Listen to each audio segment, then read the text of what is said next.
Bueno, chef, ahora voy a proceder a hacer el aderezo para los pileños, que es cebolla en pluma y pimiento en pluma, en juliana.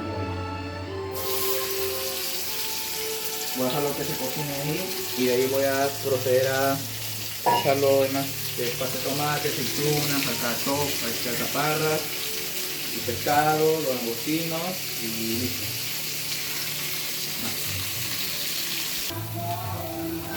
Bueno, chef, el aderezo se está haciendo de la cebolla y el pimiento. Lo procede a agregar ahorita el ajo, le doy un poco más y agrego el ajo.